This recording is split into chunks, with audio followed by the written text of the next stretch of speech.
하나님께서 오늘 우리에게 주신 말씀입니다. 하박국 3장 2절 그리고 3장 17절 18절 말씀입니다. 하박국 3장 2절 말씀은 제가 여러분을 대표해서 말씀을 봉독하고요. 17절과 18절의 말씀은 우리가 마음으로 함께 합독하도록 하겠습니다. 먼저 하박국 3장 2절 말씀 봅니다. 여호와여, 내가 주께 대한 소문을 듣고 놀랐나이다. 여호와여, 주는 주의 일을 이 수년 내에 부응하게 하옵소서. 이 수년 내에 나타내시옵소서. 진노 중에라도 긍휼을 잊지 마옵소서. 아멘. 우리 17절 18절 말씀 함께 한 마음으로 말씀을 합독하겠습니다.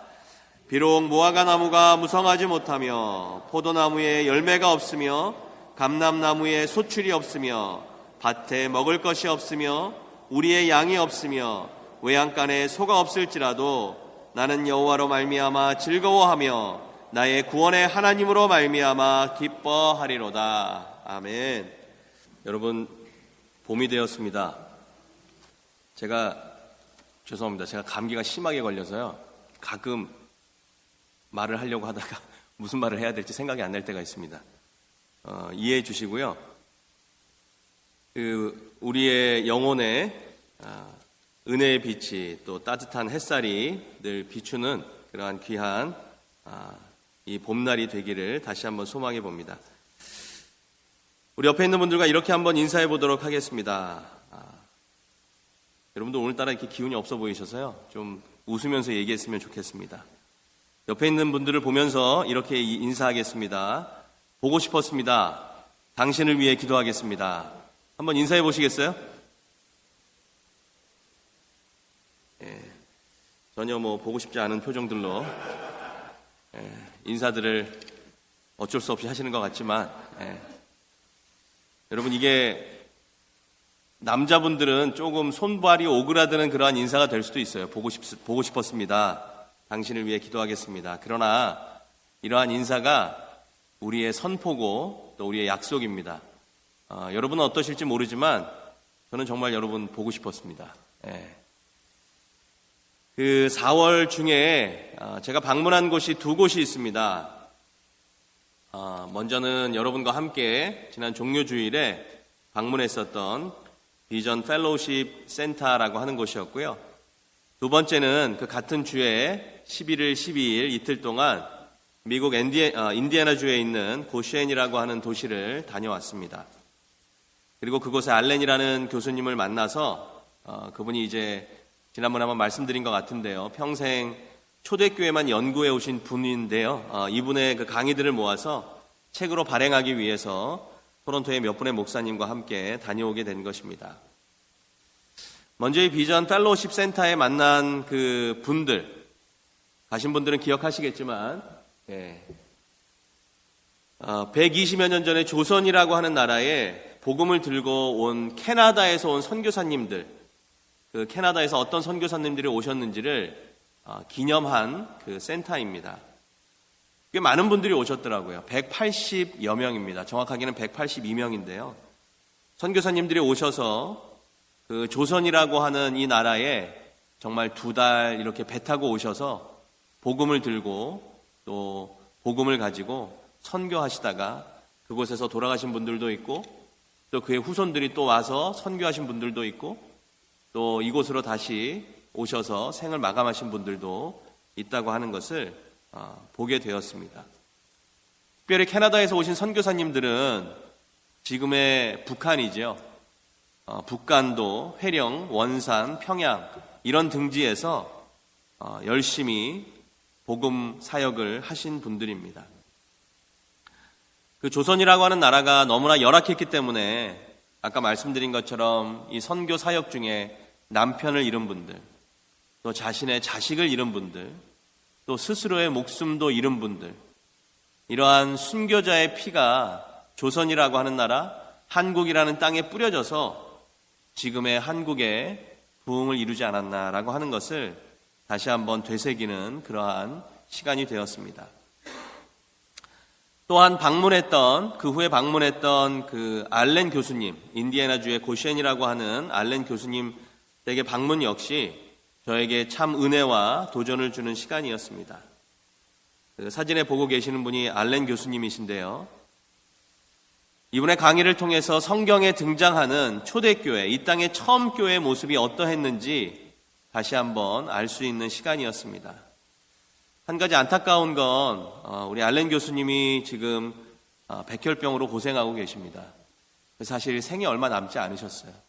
그래서 이번에 저희가 방문한 이유도 이분이 이제 하나님께로 돌아가시기 전에 이분의 좋은 이 연구들을 좀 책으로 만들어서 많은 분들에게 알렸으면 좋겠다 하는 그러한 마음으로 함께 나누는 그러한 시간이었습니다. 제가 이 알렌 교수님과의 대화를 통해서 초대교회에 대한 이야기뿐만 아니라 그 고시엔이라고 하는 지역이 대단히 특이한 지역이었습니다. 지난 성금요 예배 때도 잠깐 말씀드렸지만 그 지역은 거의 90% 정도가 크리스찬이에요. 그리고 그 90% 중에 약 60% 이상이 메노나잇이라고 하는 그 교단에 소속된 교인들이었습니다. 이 메노나잇 분들은요, 우리처럼 일상적인 생활을 하면서 교회를 다니는 분들도 있지만 그렇지 않고 오래전의 전통을 고수하면서 자신들의 복장 그리고 자신들의 신앙을 고수하는 그러한 분들도 있습니다. 이렇게 자신들의 오랜 전통을 고수하면서 신앙생활 하시는 분들을 아미쉬라고 이야기합니다. 이분들이세요. 이분들은 공동체를 굉장히 강조하고요. 그래서 지금도 자기들끼리 모여 삽니다. 그리고 또 하나는 이분들은 세례가 굉장히 중요해요. 세례를 받는다고 하는 것은 내가 그리스도인이 되는 것이고 하나님의 자녀가 되는 것이고 평생 예수님의 사람으로 산다라고 하는 그러한 분명한 의미를 갖는 것이 이분들에게 있어서의 세례의 의미입니다. 마차를 타고 다니고요. 그리고 결혼한 남자들은 턱수염을 자르지 않고 간소한 복장으로 생활합니다. 또 여자분들은 머리카락을 자르지 않고요. 그리고 늘 온몸을 가리는 그러한 긴 치마를 입고 생활합니다. 그리고 이분들에게 있어서 분명한 의식이 있다면 지금 내가 살고 있는 이 땅은 다음 세대, 나의 자녀들의 세대에 잠깐 빌린 것이라는 생각이에요. 그러니까 우리가 물려준다는 생각이 아니죠. 우리의 자녀들이 우리에게 빌려준 땅에서 내가 살고 있다는 생각입니다. 그래서 이분들은요, 굉장히 친환경적으로 그리고 최대한 자연적으로 자연을 파괴하지 않는 그러한 삶을 살아가고 있다고 하는 것이죠. 지난 성금요예배 때 말씀드렸듯이 마차를 타고 다니다 보면 달리는 차들과 충돌해서 끔찍한 교통사고를 많이 겪고 있는 것이 지금 이곳의 가장 큰 문제라고 해요.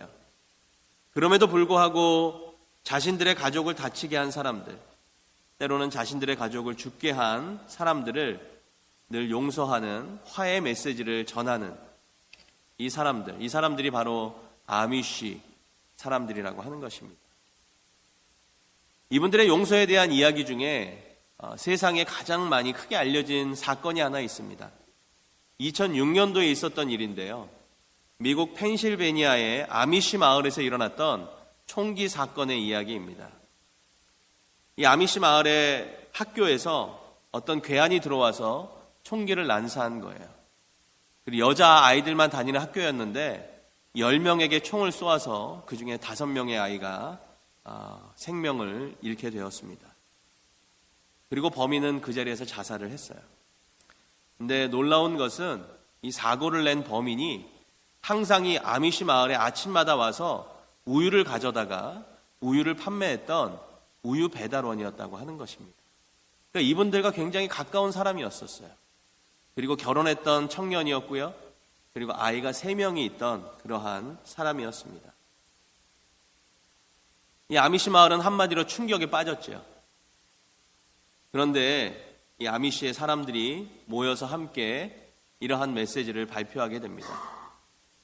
자신의 아이들을 죽게 한 이 총기를 난사한 청년을 용서하겠다는 메시지였어요.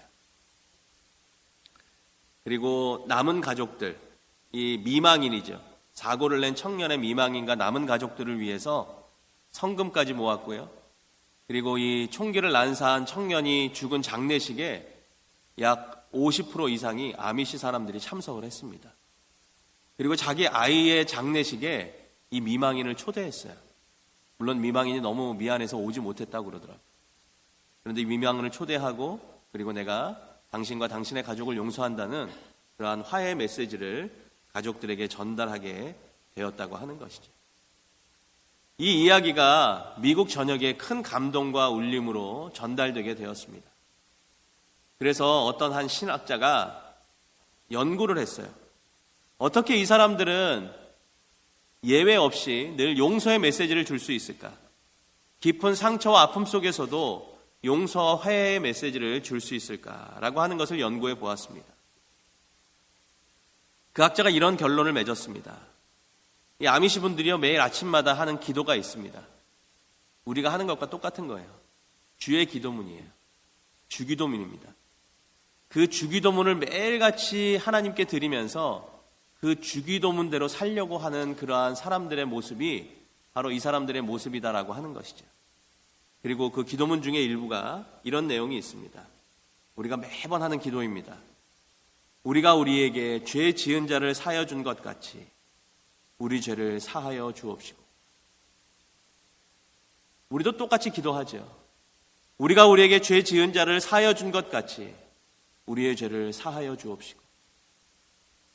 우리에게 해를 입힌 사람들, 우리에게 아픔을 준 사람들을 용서한 것 같이 우리의 죄도 용서해 주시옵고. 이러한 기도를 드리지만 과연 우리는 우리들의 삶 속에 얼마만큼 기도한 대로 살고 있는지, 고백한 대로 살고 있는지, 이분들이 아침마다 드리는 이 기도가 이분들의 삶에 진정한 메시지로 그리고 진정한 은혜로 드러나는 것처럼 우리에게도 내 마음을 아프게 한 사람들을 이해하고 포용한 그러한 삶의 모습, 그러한 삶의 모습이 우리에게 있는가 하는 것이죠. 사실 이 용서에 대한 이야기를 설교하다 보면 제 마음 가운데도 부딪힘이 있습니다. 왜냐하면 저 역시 아직도 이 용서라고 하는 것에 대해서 100% 자유할 수 없는 그러한 마음이 있기 때문에 그래요. 내 마음 가운데도 아직도 이 용서에 대한 이 이야기가 나오면 마음을 부담스럽게 하고 불편하게 만드는 그러한 일들과 또 마음들이 있기 때문이라고 하는 것입니다. 그러나 제가 이 말씀을 준비하면서 이 기도를 계속 드려봤어요. 저도. 우리가 우리에게 죄 지은 자를 사하여 준 것 같이 우리의 죄를 사하여 주옵시고, 내가 나에게 죄 지은 자를 사하여 준 것 같이 나의 죄를 사하여 주옵시고. 여러분이 기도를 계속 드리다 보니까요, 어느 순간 제 마음속에 용서에 대한 마음, 그리고 용서에 대한 그 새로운 은혜가 더 깊이 깨달아지게 되었다고 하는 것입니다. 다시 말씀드려서 용서에 대한 선포가 내가 100%의 용서는 아니지만 그래도 용서하려고 하는 마음, 용서받으려고 하는 마음, 화해하려고 하는 마음, 화해하고 싶어하는 마음을 제 마음 가운데 부어주고 있다라고 하는 것을 깨닫게 되었다고 하는 것이에요. 그리고 그것이 우리의 고백의 힘이고 선포의 힘이고 기도의 힘이라고 하는 것을 다시 한번 느끼게 되었다고 하는 것입니다. 제가 서두에 이 일련의 사건들을 길게 말씀드린 것은 제가 비전 펠로우십 센터를 다녀와서도 그리고 인디아나에 있는 그 교수님을 뵙고 와서도 제 마음 가운데 떠나지 않는 질문 하나가 있다면 성도란 어떤 삶을 살아야 하는가라는 것이었어요. 내가 하나님의 사람이고 하나님을 믿는 성도고 하나님을 사랑한다고 이야기하는 사람인데 과연 그러면 나는 어떤 삶을 살아야 하는가? 오늘 말씀의 제목이 어떤 성도로 살기 원하십니까? 내가 성도라고 한다면, 내가 정말 성도라고 한다면 내가 어떤 삶을 살아야 할까? 여러분은 어떤 성도로 살아가고 싶으십니까? 어떻게 성도답게 살고 싶으십니까? 사실 이 하박국의 말씀은 제가 말씀을 준비한 설교를 한 그 본문 중에 가장 좋아하는 말씀입니다. 그래서 가끔은 제가 이 하박국의 말씀을 드려요. 결국 이 하박국의 말씀을 통해서 진짜 성도의 모습, 진짜 하나님의 사람의 삶의 모습이 어떠한 것인가를 다시 한번 깨달았으면 좋겠다라고 하는 것입니다. 여러분이 하박국이라고 하는 분은요, 이스라엘이 남과 북으로 분열되어 있을 때 남쪽, 남유다라고 하는 나라에 선지자로 활동했던 분이에요. 그리고 이 하박국이 활동한 이후 얼마 되지 않아서 남유다는 멸망하게 됩니다. 남유다가 멸망하게 되었다고 하는 것은 그만큼 하박국의 시대가 아주 악이 창궐했던 그러한 시대라고 하는 것이에요. 곧 이제 멸망을 얼마 남겨두지 않고 하나님의 심판을 얼마 남겨두지 않고 그냥 악이 치달을 대로 치달았던 그러한 시대 가운데 살았던 사람이라고 하는 것이죠. 하나님을 두려워하지 않는 삶, 하나님을 믿는다고 하면서도 하나님에 대한 두려움은 전혀 없는 삶, 그러한 백성들이 어떠한 사람의 모습인지를 이 하박국서가 보여주고 있다고 하는 것입니다. 그래서 하박국에게 하나님이 말씀하시죠. 내가 이제 남유다를 멸망시킬 것이다. 너희들의 악이 너무나 극에 달했기 때문에 더 이상은 내가 참을 수 없고 그래서 내가 너희를 심판할 것이다. 그런데 그 심판이 바벨론이라고 하는 나라를 들어서 너희들을 괴롭게 할 것이다. 너희들을 멸망시킬 것이다. 이렇게 말씀해 주세요. 근데 이 말을 들은 하박국이요, 이해할 수가 없었습니다. 왜냐하면 바벨론이라고 하는 나라는 하나님을 믿는 사람들이 아니었어요. 그리고 하박국의 눈으로 봤을 때는 이 바벨론이라고 하는 나라의 사람들이 더 악한 사람들이었기 때문이었습니다. 반문하죠. 사실은 반문보다는 더 도전적으로 하나님께 질문합니다. 하나님, 그래도 하나님의 백성이라고 하는 이스라엘인데, 그래도 하나님이 사랑하신다고 하는 이스라엘인데 어떻게 하나님을 알지 못하는 그 백성을 들어서, 그 바벨론을 들어서 하나님의 자녀라고 하는 우리들을 괴롭게 하시려고 합니까? 하나님, 저는 이해할 수가 없습니다. 그리고 그 사람들은 내가 보기에는 더 악해 보이는 사람들인데 왜 악인들을 들어서 하나님의 자녀를 멸망시키려고 하십니까?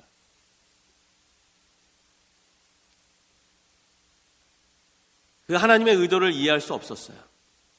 그래서 하나님이 하박국 2장에서 이 하박국의 질문을, 도전적인 질문에 대한 답을 주십니다. 이 질문에 대한 답이요, 딱 두 가지였어요. 첫 번째는 2장 4절 하반부에 있는 것처럼 의인은 믿음으로 말미암아 살리라라고 하는 대답이었고요. 그리고 또 하나 2장 14절에 있는 말씀처럼 마치 물이 바다를 덮는 것 같이 여호와의 영광을 인정하는 것이 온 세상에 가득할 것이다 라고 하는 이러한 말씀을 주셨어요. 사실은 하박국에게 있어서 이 두 가지 말씀은 완전하게 이해되어졌던 것 같지는 않아요. 그러나 중요한 것은 하박국이 2장 14절에 있는 말씀처럼 하나님의 꿈을 보여주었다라고 하는 것을 믿음의 눈으로 봤다라고 하는 것입니다. 하박국이요, 마치 물이 바다를 덮는 것처럼 여호와의 영광을 인정하는 것이 온 세상에 가득할 것이다라고 하는 이 하나님의 이 땅을 향한 꿈, 이 땅을 향한 마음을 보면서 하박국의 눈이 열리기 시작했어요. 하나님의 뜻이, 하나님의 계획이 바벨론을 들어서 우리를 괴롭게 하고 우리를 멸망시키는 것이지만 그것이 다가 아니구나. 그것이 끝이 아니구나. 하나님은 정말 물이 바다를 덮는 것처럼 하나님의 영광을 이해하고 인정하는 것이 온 세상에 가득해 하시는 것, 이것이 하나님의 꿈이구나. 이것이 하나님의 계획이구나. 그리고 이러한 하나님의 꿈을 이루는 데 있어서 가장 중요한 것이 오직 의인은 믿음으로 말미암아 살 것이라고 하는 말씀처럼 이 시대의 의인들, 믿음을 가진 의인들을 들어서 이 일을 이루실 것이구나 라고 하는 하나님의 계획과 뜻을 발견하고 깨닫게 되었다고 하는 것입니다. 하나님이 이렇게 말씀하시는 거예요. 나에게 꿈이 있는데 그것은 이 땅에서 나를 믿는 그 의인이라고 하는 믿음을 가진 사람들을 통해서 이 일을 이루실 것이다. 그리고 그 꿈은 마치 바다가 물을 덮고 있는 것처럼 이 땅이 나의 영광으로 가득해지는 것이다. 하나님은 믿음을 가진 사람들을 의인이라고 이야기하세요. 그리고요, 그 의인들을 통해서 하나님의 꿈과 하나님의 계획과 하나님의 역사를 이루어 가고 계시다고 하는 것입니다.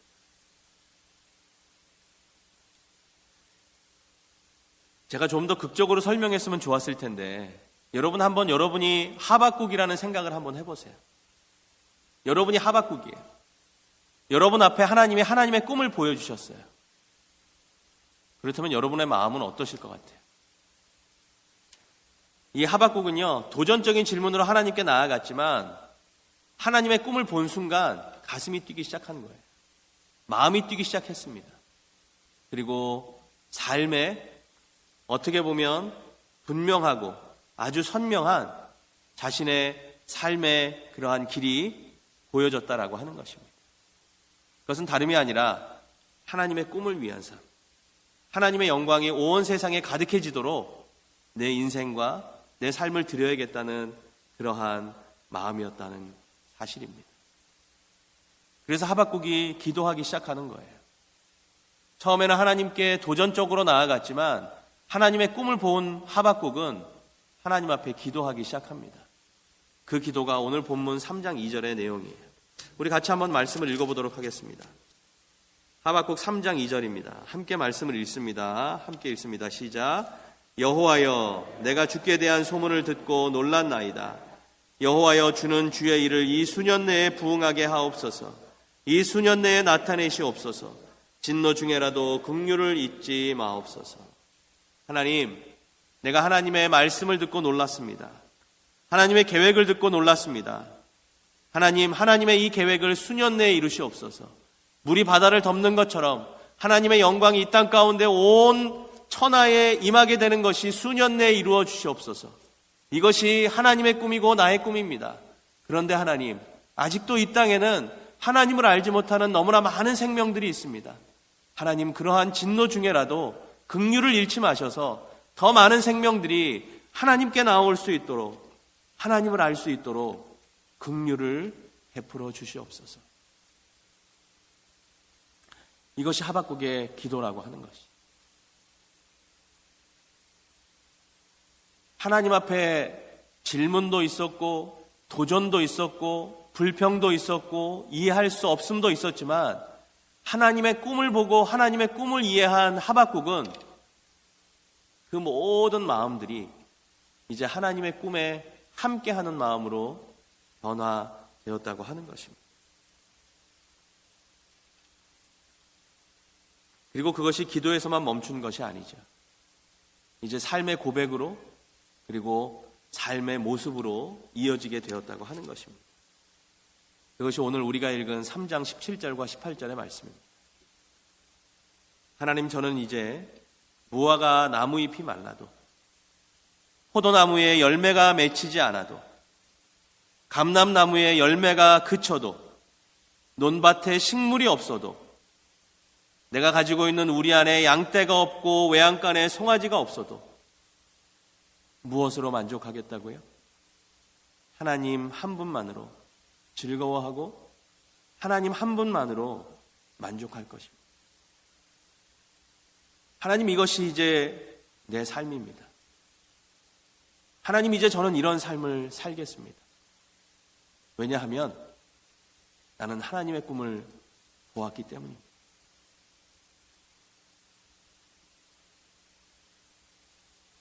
(120여 년) (130여 년) 전에 조선이라고 하는 땅에 왔던 선교사님들,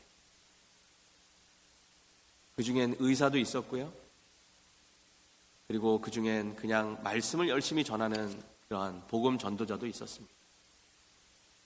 간호원도 있었고요, 그리고 선교사 자체를 돕기 위해서 오신 분들도 있었어요.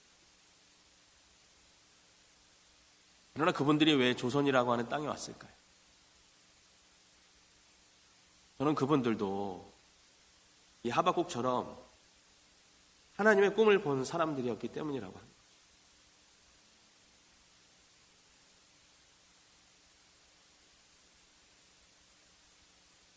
여호와의 영광이 온 땅에 가득한 그 하나님의 꿈을 본 그 사람들은 그곳에 머물러 있을 수가 없었겠죠.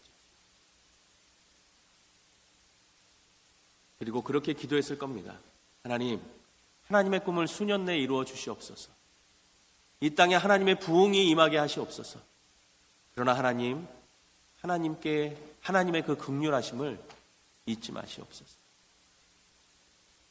그리고 하나님, 이제 제 삶 가운데 무화과 나무 잎이 없고 감람나무에 열매가 없고 논밭에 식물도 없고 포도나무에 열매가 없고 우리의 양과 그리고 송아지가 없어도 저는 이제 하나님 한 분만으로 만족할 것입니다.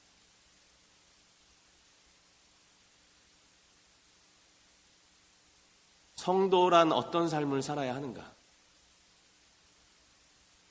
사실 여러분, 이것은 대단히 중요한 질문이지만 또 대단히 무거운 질문입니다. 하나님은 분명히 약속하셨어요. 믿음을 가진 사람들을 의인이라고 불러주셨고요. 칭의라고 하죠. 그리고 그 믿음을 가진, 그 오직 의인이라고 하는 믿음을 가진 사람들을 통해서 하나님의 나라와 하나님의 뜻을 이루어 주실 것이라고 약속하셨습니다. 그리고 실제로 지금도 하나님의 역사는 이 땅에 심기어 두신 그 의인들, 의로운 사람들을 통해서 이루어가고 계심을 우리가 볼 수 있다고 하는 것입니다. 여러분, 성도가 된다는 건 이 땅에 의인이 된다는 것입니다. 이 땅에 의인이 된다는 건 오로지 믿음 하나로만 살아가기로 결단하고 작정한다라고 하는 의미입니다. 그리고 믿음대로 산다는 건 이 땅에 하나님의 꿈을 이루어 드리는 삶을 살아간다는 의미인 것입니다. 이것이 바로 성도입니다. 이것이 바로 성도가 살아야 하는 삶의 모습이라고 하는 것입니다.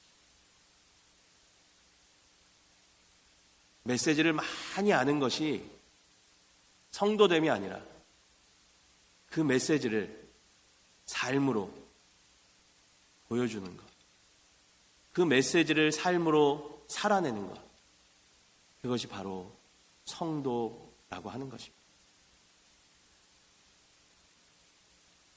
여러분, 말씀을 마치면서 다시 한번 어떤 성도로 살아가고 싶으십니까? 저 역시 이 질문 앞에 완전히 자유로울 수는 없지만 저나 여러분이나 정말 오늘 주신 말씀을 기억하면서 참 성도됨의 삶, 참 하나님의 꿈을 본 성도됨의 삶을 살아가는 저와 여러분의 삶이 되시길 다시 한번 주님의 이름으로 축복합니다. 함께 기도하도록 하겠습니다. 우리가 이 시간 함께 좀 기도했으면 좋겠습니다. 하나님, 정말 의로운 믿음을 가진 성도로서 살아가기를 소망합니다. 하박국의 기도처럼 하나님의 부흥을 열망하는 기도하는 성도가 되기를 소망합니다. 하박국의 삶의 결단처럼 모든 것이 없어도 하나님 한 분만으로 만족할 수 있는 그러한 성도로 살아가기를 소망합니다. 하나님, 우리에게 그러한 기도, 그러한 삶의 모습, 메시지를 삶으로 드러내는 삶의 모습이 있도록 인도해 주시옵소서. 우리 같이 한번 그렇게 기도하는 시간 갖도록 하겠습니다. 함께 기도합니다. 하나님, 고맙습니다. 오늘도 우리에게 주신 이 말씀들을 기억하며 정말 주님의 참 제자, 참 성도로 살아가기를 소망해 봅니다. 하나님, 우리와 함께 하시옵소서. 우리를 도와주시옵소서. 우리의 마음 가운데 하나님의 의와 하나님의 진리를 드러내시옵소서. 그것이 하나님을 믿는 성도의 삶임을 기억하게 하시옵소서. 하나님, 그래서 정말로 우리들의 삶에 부흥을 향한, 부흥을 열망하는 기도의 모습이 있도록 인도하여 주시고, 뿐만 아니라 하나님을 사랑하는 참 결단의 모습, 참 결단의 열매의 모습이 있도록 축복해 주시옵소서.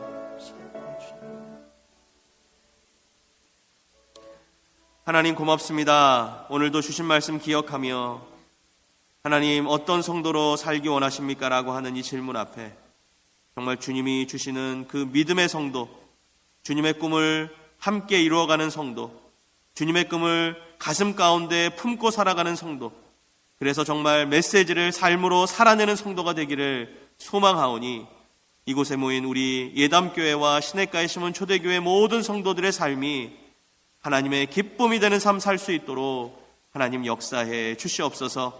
이것이 우리들의 고백이 되게 하시고 우리들의 결단이 되게 하셔서 하나님 참 믿음을 가진 참 기쁨의 성도가 되도록 역사해 주시옵소서. 감사합니다. 주님, 모든 말씀 사랑이 많으신 예수님의 이름으로 간절히 기도하옵나이다. 아멘.